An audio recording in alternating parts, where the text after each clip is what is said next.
October 8th, 1944, 14:20 hours. Verdun sector, eastern France. Private First Class James Robinson crouched in a drainage ditch, M1 Garand pressed against his shoulder, watching smoke pour from the turret of a German Panzer IV 70 yards ahead. The tank had rolled directly over a concealed anti-tank mine, planted by his squad 3 hours earlier. The explosion had sheared off the left track and punctured the fuel tank. Now flames licked up the rear hull, black smoke billowing into the grey October sky. Robinson was 19 years old. He'd been in France for 6 weeks. The first German emerged from the commander's hatch, a figure engulfed in fire, uniform ablaze, arms flailing as he tumbled off the turret onto the muddy ground.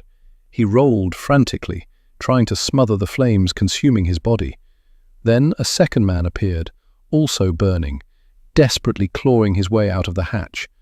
The screams carried across the field, high-pitched and inhuman. Every instinct Robinson possessed told him to stay down. Enemy soldiers. Burning or not, they were the enemy. His sergeant was somewhere to his left. 3 other men from his platoon held positions in the tree line. Standard procedure. Let disabled enemy armor burn. Let the crew bail out or die trying. Don't expose yourself. Robinson dropped his rifle and ran. A burning tank is not like a building fire or a forest blaze. The temperatures inside a Panzer IV, once ammunition and fuel ignited, could reach 1,800 degrees Fahrenheit within 60 seconds. The interior became an oven. Metal walls conducted heat. Leather and fabric vaporized.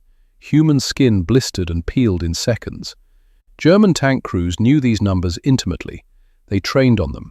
They had approximately 15 to 20 seconds from the moment flames entered the crew compartment until escape became impossible. Not because of the flames themselves, but because of the smoke. Thick, toxic, vision-obscuring smoke that filled the cramped interior and made finding the hatches a lethal game of blind navigation. The Panzer IV crew that morning consisted of 5 men: commander, gunner, loader, driver, radio operator. When the mine detonated beneath the left track at 14:18 hours, it tore through the belly armor and ignited fuel vapors in the engine compartment. Flames spread forward into the fighting compartment within 8 seconds. The commander made it out first, Lieutenant Franz Keller, 23 years old, from Hamburg. His uniform caught fire as he squeezed through the turret hatch. The loader followed, Corporal Dieter Schäfer, 18, who joined the first crew 3 weeks earlier. He was already burning when he emerged. The gunner, driver, and radio operator never made it out. James Robinson had never met a German soldier face to face. He'd fired his rifle at distant figures. He'd thrown grenades into bunkers. He'd helped drag wounded Americans to field hospitals. But he'd never looked into the eyes of an enemy combatant at close range. Never seen one as a person rather than a target. Now he was sprinting across open ground toward 2 men burning alive. His squad mates shouted at him, "Robinson, get down! What the hell are you doing?" Sergeant Miller's voice cut through the smoke. "Leave them! They're krauts!" Robinson didn't stop. Later, he couldn't explain why. The army psychiatrist who interviewed him 6 months afterward noted in his report, "Subject demonstrates difficulty articulating motivation for action under fire. States simply, they were burning. I had to do something." He reached Keller first. The German lieutenant was rolling in the mud, flames still consuming his jacket and trousers. Robinson grabbed the man's shoulders and shoved him face down into a water-filled shell crater 10 feet away. The water hissed and steamed. Keller thrashed, then went still, submerged. Robinson hauled him up by the collar, turned him over. The German's face was blistered, his hair singed away, but he was breathing. Schäfer was worse. The young loader had stopped rolling and lay motionless, flames eating through his uniform to the flesh beneath. Robinson stripped off his own field jacket and smothered the fire, beating at the German's body with heavy fabric until the flames died. The smell was overwhelming. Burned meat, scorched cloth, chemical smoke from the tank itself, still burning 40 yards away. Robinson knelt between two enemy soldiers he'd just saved, hands shaking, covered in their blood and his own sweat, while his squad maintained cover positions and watched in stunned silence. The tank burned for another 20 minutes before exploding. The ammunition inside cooked off, sending the turret spinning 15 feet into the air. Whatever remained of the 3 crew members still inside was vaporized. Keller and Schaefer were evacuated to a field hospital near Nulsea by 1600 hours. Both survived. Keller lost 3 fingers on his left hand and carried burn scars across 60% of his body for the rest of his life. Schaefer's burns were even more extensive, 70% of his body surface, but he survived against all medical predictions. Robinson received no medal, no commendation, no official recognition. Sergeant Miller filed a report describing the incident as PFC Robinson, exposing himself to enemy fire to render aid to wounded enemy combatants. The battalion commander reviewed the report and filed it without comment. Saving enemy soldiers wasn't technically against regulations, but it wasn't encouraged either. 3 men from Robinson's platoon approached him that evening in the temporary bivouac. Private First Class Danny O'Brien spoke for the group. "What you did today, running out there, that took guts. But they're Germans, Jimmy. They're the enemy." Robinson stared at the ground. "They were on fire. They killed plenty of our guys. Maybe, probably, but they were on fire." The conversation ended there. No one in the platoon mentioned it again. Robinson continued serving with the unit through the Battle of the Bulge, into Germany, until the surrender in May 1945.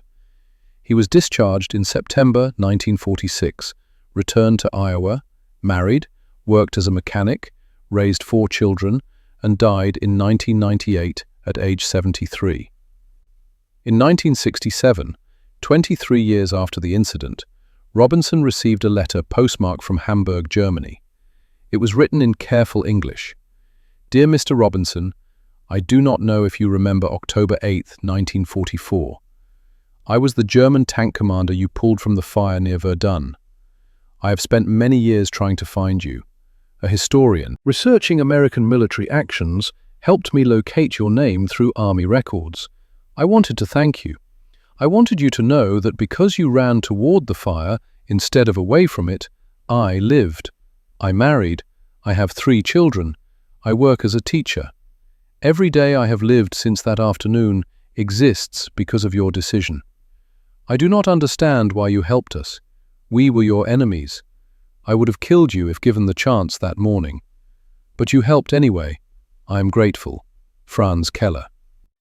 Robinson wrote back. The correspondence continued for 30 years until Keller's death in 1997. They never met in person. Robinson told his wife about the letters, but asked her not to share them with anyone else. "People wouldn't understand," he said. "They'd think I was soft on the Germans or something. They wouldn't get it." Dieter Schaefer, the young loader, returned to Germany after the war and disappeared into civilian life. He never contacted Robinson, never wrote, never acknowledged what happened. He died in 1989. Whether he remembered the American soldier who beat out the flames consuming his body, no one knows. What makes a person run toward fire instead of away from it? What overrides instinct, training, tribal loyalty, and self-preservation? The easy answer is heroism. The convenient narrative, brave American soldier risks life to save helpless enemies. But Robinson wasn't trying to be heroic. He was trying to stop men from burning to death. The distinction matters. War creates categories: friend and enemy, us and them, combatant and civilian. These categories allow soldiers to function, to kill without becoming killers, to survive without losing themselves. Robinson's action violated the categories. It inserted humanity where tactics and survival demanded detachment. The military didn't know what to do with it. No medal, because he'd helped the enemy. No reprimand, because he'd shown extraordinary courage. No acknowledgement, because the action didn't fit any existing framework. So it was filed, forgotten, reduced to a single paragraph in an after-action report that no one read. But Keller remembered.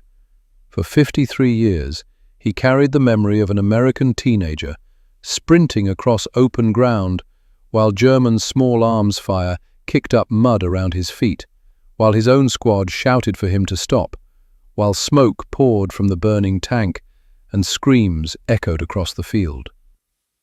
In 2003, a military historian named Robert Chen interviewed the surviving members of Robinson's platoon while researching American actions during the Verdun campaign.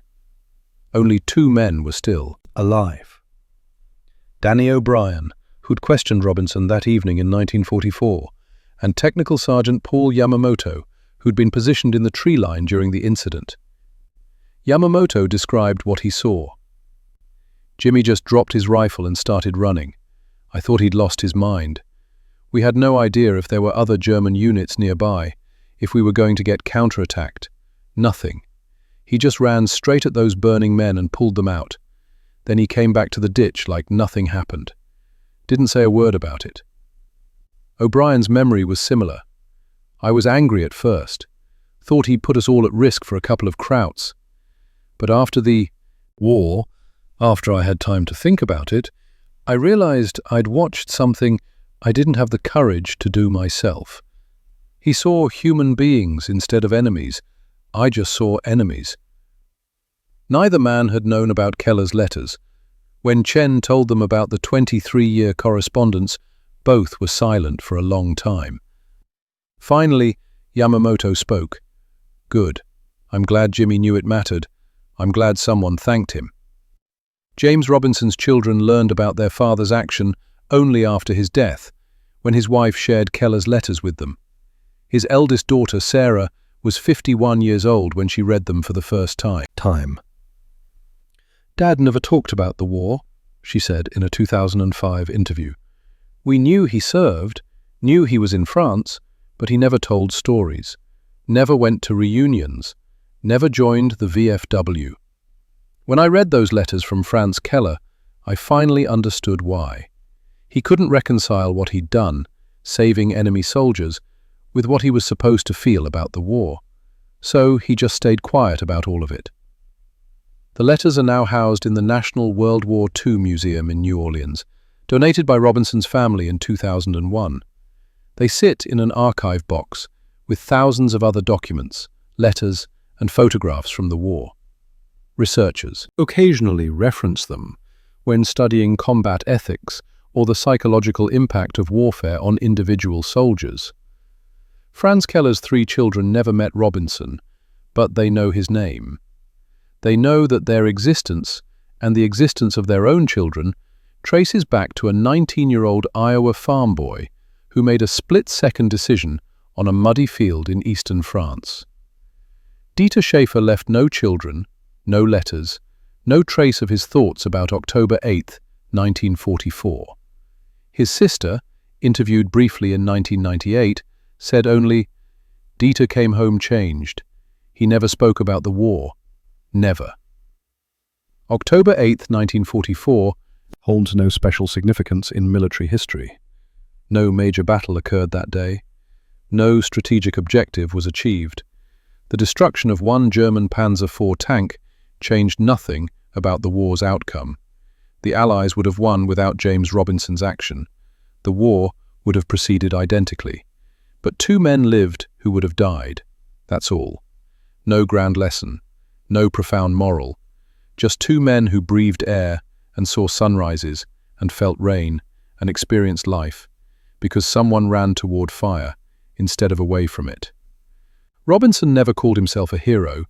When his wife asked him about it once, years later, he said, "Heroes do brave things to win. I just did a thing because I couldn't not do it. That's different." The distinction he drew matters. Heroism implies choice, strategy, courage in service of victory. What Robinson did was simpler and stranger. He acted according to something deeper than loyalty or duty or even survival instinct.